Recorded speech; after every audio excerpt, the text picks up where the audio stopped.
Bismillahirrahmanirrahim. Saya Ayu Aziza di sini akan menerangkan materi di pertemuan ke-6 untuk mata kuliah Statistika Deskriptif yang akan membahas mengenai ukuran penyebaran data untuk data tunggal. Oke, kalau di pertemuan sebelumnya kita sudah belajar mengenai ukuran pemusatan data yang terdiri dari nilai min, median, dan modus. Nah, sekarang kita akan belajar mengenai ukuran penyebaran datanya. Oke, untuk pendahuluannya di sini ukuran penyebaran data atau biasa disebut dengan dispersi ini digunakan untuk menggambarkan bagaimana menyebarnya atau berpencarnya data kuantitatif dari pusat datanya. Beberapa ukuran penyebaran data yang dikenal yaitu ada nilai rentang atau nilai range, lalu ada nilai rentang antar kuartil, simpang kuartil, rata-rata simpangan, ada nilai simpangan baku atau standar deviasi, ada nilai koefisien varians, koefisien kemiringan atau biasa nanti disebut dengan skewness, dan koefisien untuk keruncingan atau kurtosis. Ini ya. Ini untuk nanti perhitungannya. Jadi jangan lupa untuk nilai pemusatan data situ ada nilai min, median, dan modus. Lalu untuk penyebarannya adalah nilai-nilai yang tadi sudah disebutkan. Nih. Nah, untuk yang pertama di sini ada rentang atau biasa disebut juga dengan nilai range. Ini adalah nilai terbesar dikurangi dengan nilai terkecil, atau data terbesar dikurangi dengan data terkecil. Nah, kalau misalkan ada contoh hasil nilai ujian statistika mahasiswa skalanya 0 sampai dengan 10, di sini nilainya ada 9, 7, 6, 5, 5, 6, 4, 7, 8, 8, 9. Jadi, untuk menghitung nilai rentang, ini bukan nilai terakhir dikurangi nilai paling depan atau nilai awal dikurangi nilai akhir. Bukan, tapi nilai maksimalnya dikurangi dengan nilai minimal. Nilai maksimalnya di sini ada 9, nilai minimalnya adalah 4. Jadi rentangnya diperoleh adalah 9 min 4. Jadi hasilnya adalah 5. Lalu ada rentang antar kuartil. Nah, rentang antar kuartil di sini rumusnya adalah kuartil ketiga dikurangi dengan kuartil ke-1.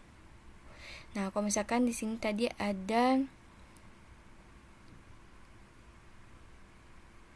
11, ada berapa mahasiswa sini? 1, 2, 3, 4, 5, 6, 7, 8, 9, 10, 11 ya.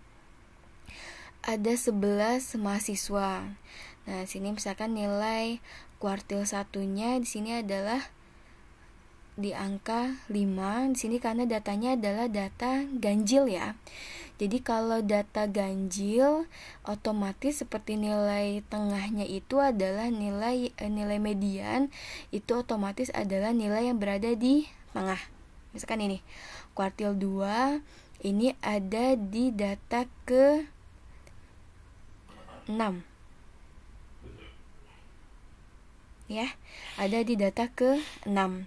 Jadi di sebelumnya di sini ada 50% data sebelum nilai median. Jadi nilai median itu sama dengan nilai kuartil ke-2. Jadi ada 50% data di data sebelum nilai median dan ada 50% setelah nilai kuartil kedua atau nilai mediannya. Gitu ya. Jadi di sini ada 5 data sebelum kuartil kedua dan ada 5 data setelah kuartil kedua. Maka ini disebut dengan nilai median atau nilai kuartil keduanya. Jadi batas kuartil kedua sampai sini. Nah, untuk kuartil ke-1-nya ada di angka 5 dan kuartil 3-nya ada di angka 8. Ada di data ke-9 ya. Data ke-9. Seperti itu.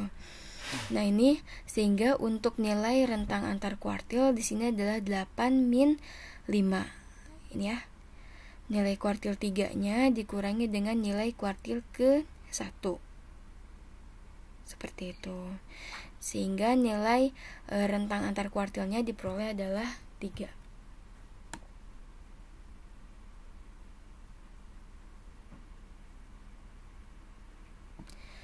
Yang berikutnya adalah simpangan kuartil. Simbolnya adalah SQ. Ini sama dengan setengah dikali kuartil 3 min kuartil 1. Tadi kuartil 3-nya adalah 8, kuartil 1-nya adalah 5, jadi 3 ya. Tadi 3 dibagi 2, jadi hasilnya 1,5 untuk simpangan kuartil. Lalu untuk rata simpangan atau RS. Nah, rata-rata simpangan adalah sejumlah harga mutlak dari jarak setiap data terhadap rata-ratanya dibagi dengan banyaknya data, atau dirumuskan dengan ini. Sigma ini simpangan karena mutlak, jadi dia nilainya adalah jarak dari setiap data terhadap nilai rata-ratanya. Jadi kalau misalkan nilai rata-ratanya lebih besar, berarti nilai rata-rata min nilai X-nya, atau kalau nilai X-nya lebih besar, berarti nilai X ini dikurangi nilai rata-rata. Jadi jaraknya yang kita nilai. Seperti itu ya. Ini untuk rumusnya kita masih menggunakan data yang sama. Di sini diperoleh nilai rata-ratanya dulu, kita cari. Ini karena kita butuhkan nilai rata-rata. Untuk data yang tadi ada 11 mahasiswa ini, kita jumlahkan, hasilnya adalah 72 dibagi dengan banyaknya data adalah 11, jadi nilai rata-ratanya adalah 6,55. Lalu untuk RS ini baru kita masukkan, ini adalah jaraknya yang kita cari. Jadi kalau 4 jaraknya ke 6,55, berarti jaraknya adalah 2,55 ditambah jarak antara ini 5 ke 6,55, berarti 1,55. Ini sama ya, 1,55, lalu ini 0,55 dan seterusnya dibagi 11. Di sini hasilnya adalah 1,41.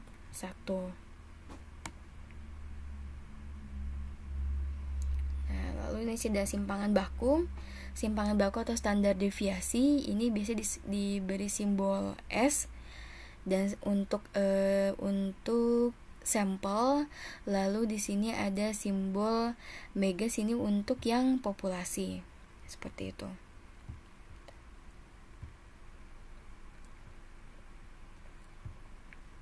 Oke, ini simpangan baku atau standar deviasi, atau disebut juga dengan standar deviation. Nah, ini jadi simbolnya adalah nilai S ya. Untuk standar deviasi. Nanti untuk S kuadratnya adalah untuk nilai variance. Nah, sini untuk pangkatnya, ini pangkat 2 dari standar deviasi disebut dengan variance. Sehingga sini variance sample adalah S kuadrat, dan untuk populasi adalah ini simbol dari sigma kuadrat. Dengan demikian ini S dan S kuadrat merupakan statistik, sedangkan untuk nilai sigma dan sigma kuadrat merupakan parameternya. Nah, sini statistik standar deviasi untuk sampel S dalam bentuk distribusi frekuensi, kita gunakannya rumus yang ini. Nih ya. Jadi untuk yang sampel di sini rumusnya adalah sigma fxi kuadrat. F itu adalah nilai frekuensinya, x-nya itu nilai dari setiap data. Ini dikalikan, berarti nilai f-nya, frekuensinya berapa, dikalikan dengan nilai, kita kuadratkan, dikurangi dengan sigma f xi kuadrat dibagi dengan nilai n. Seperti itu, dibagi n min 1. Sedangkan untuk yang populasi di sini rumusnya adalah sigma sini f dikali xi kuadrat min sigma f xi kuadrat dibagi n. Dibagi sini hanya n, tidak pakai n min 1. Ya. Nah, untuk perhitungannya nanti akan diperoleh seperti ini nilai-nilainya. Di sini untuk nilainya, sini ada nilai yang terkecil dulu, nilai 4. Dia frekuensinya hanya 1. Untuk 5 sini ada 2. Lalu 6, nilai 6 sini ada 2, frekuensinya 7. Di sini ada 3. Lalu nilai 8 ada 2, 9, 1. Nah, yang pertama kita hitung nilai X kuadratnya. X kuadrat itu berarti 4 kuadrat 16, 5 kuadrat 25, 6 kuadrat 36, 7 kuadrat 49, 8 kuadrat 64, 9 kuadrat 81. Lalu sini ada nilai F dikali nilai X-nya, berarti 4 kali 1. 4 kali 1 sini 4. Lalu 5 dikali 2 10. 6 kali 2 12. 7 kali 3 21. 8 dikali 2 di sini 16. 9 kali 1 9. Ini sigma F kali X-nya. Lalu sini ada nilai F dikali nilai XI kuadrat. Ya. Jadi di sini nilai F-nya ini dikali dengan ini. Seperti itu. Jadi bukan dari nilai 4 kuadratnya ini, tapi dia sebenarnya adalah nilai F dikalikan dengan nilai ini, XI kuadrat. Nilai F-nya dikalikan dengan nilai XI kuadrat. Jadi 1 dikali 16 ya, bukan dari 4 kuadrat. Jadi sebenarnya kalau dibuat tabel harusnya tulisannya itu adalah seperti ini. Nah ini FI dikali dengan XI kuadrat ini. Jadi perkaliannya sama dengan yang di tabel, berarti adalah yang tadi perhitungan ya. Ini berarti adalah ini 1 dikali 16, 2 dikali 25, 3 kali 36 72, 3 dikali 49 147, 2 dikali 64 128, 1 dikali 81 jadi 81. Baru nanti kita jumlahkan hasilnya, jadi diperoleh 494. Nah ini yang akan dimasukkan ke dalam rumusnya. Nah ini FI dikali XI kuadrat min 72. 72 itu dari jumlah ini ya, F dikali X-nya kita kuadratkan dibagi 11. Nanti jumlahnya dibagi N min 1, berarti 11 min 1. Diperoleh di sini adalah nilai S-nya akar dari 2,2727. Kita akarkan dapat hasilnya 1,508. Nah nilai variansi ini adalah nilai S kuadrat tadi, yaitu 2,273. Nah ini untuk kita cek hasil perhitungan kita sudah sesuai atau tidak.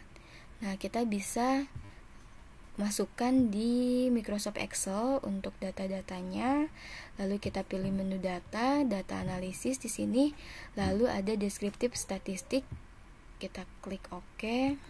Ini kita hapus dulu ya. Ini kita inputkan untuk nilai datanya. Ini ya, data-datanya. Lalu kita masukkan nilai outputnya.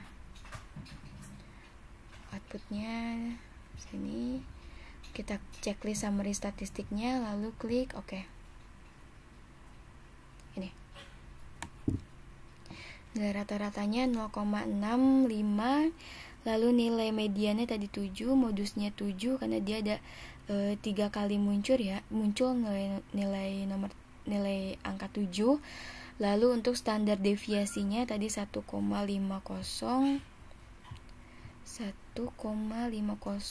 Nah ini dibulatkan jadi 1,508. Ini 1,5075 ya, dibulatkan jadi 1,508. Lalu untuk variansinya S kuadrat sama dengan 2,272. 2,272 dibulatkan nih 2,273 di sini. Seperti itu.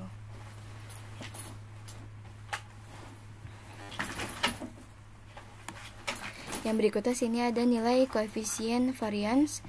Koefisien varians adalah nilai standar deviasi dibagi dengan nilai rata-rata. Ini untuk standar deviasinya tadi dapat 1,508 dibagi nilai rata-ratanya 6,55 dikali 100%, jadi diperoleh nilai koefisien variansi adalah 23,02%. Lanjut untuk koefisien kemiringan atau skewness. Sini skewness ada distribusi miring ada dua, yaitu yang positif dan miring negatif. untuk distribusi miring positif atau landai kanan bila ekor kanan lebih panjang dari ekor kiri, sedangkan untuk yang negatif kalau misalkan ekor kiri lebih panjang daripada ekor kanan. Nah, untuk rumusnya di sini ada 2. Kita gunakan alfa 3 sama dengan 3 dikali nilai X bar dikurangi nilai median dibagi dengan nilai standar deviasi, atau nilai alfa 3 sama dengan nilai X bar, nilai rata-ratanya dikurangi nilai modus. Modus itu ada yang sering muncul ya, dibagi sama standar deviasinya. Untuk pengambilan kesimpulannya, kalau misalkan alfa 3-nya sama dengan 0, maka distribusi datanya adalah simetris. Kalau misalkan lebih kecil daripada 0, maka distribusi datanya miring ke kiri, sedangkan kalau lebih besar daripada 0, maka distribusi data miring ke kanan. Nah, untuk kasus yang masih kita gunakan data yang sama, sini nilai rata-ratanya tadi kita sudah peroleh 6,55.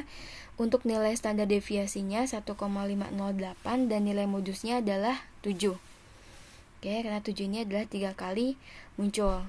Nah, maka alfa 3 sama dengan 6,55 nilai rata-ratanya dikurangi nilai modus dibagi nilai S-nya, sehingga diperoleh nilai min 2,98. Sehingga datanya di sini miring ke kiri karena lebih kecil daripada 0. Ini ya, nilai minus lebih kecil daripada 0. Lalu untuk yang kurtosis, nah ini untuk kurtosis adalah ukuran keruncingan. Jadi makin runcing suatu kurva, maka makin kecil simpangan baku. Sehingga data akan makin berkelompok. Ukuran keruncingan suatu distribusi dinyatakan dengan rumus koefisien kurtosis. Rumusnya sini simbolnya adalah alfa 4 sama dengan setengah dikali kuartil 3 min kuartil 1. Dibagi sini persentil 90 dikurangi persentil 10. Ya. Nah, untuk perhitungannya di sini kriterianya adalah alfa 3, alfa 4. Kalau untuk kurtosis simbolnya sama dengan 0,2263. Ini untuk yang mesokurtis, kalau lebih besar daripada 0,263 maka dia disebut dengan leptokurtis. Kalau misalkan lebih kecil dari 0,263 maka disebut dengan platykurtis. Nah, diketahui di sini kuartil 1-nya tadi 5, kuartil 3-nya 8, untuk persentil 10-nya 4,2, persentil 90-nya 8,8. Maka sini kita masukkan ke dalam rumus, setengah dikali sini selisih antara kuartil 3 dengan kuartil 1 dibagi dengan persentil 90 dikurangi persentil 10. Nah, sehingga diperoleh hasil 0,326. Nah, 0,326 ini pastinya adalah lebih besar daripada 0,263, sehingga bentuk keruncingannya adalah platykurtis. Ya. Oke, nah ini untuk latihan soalnya. Nanti saya akan berikan contoh untuk pengerjaan yang nomor 1. Nanti silakan rekan-rekan mahasiswa dikerjakan untuk latihan soalnya yang nomor 2. Oke, sekian untuk materi mengenai ukuran penyebaran data. Mohon maaf apabila ada kesalahan. Saya akhiri. Wassalamualaikum warahmatullahi wabarakatuh.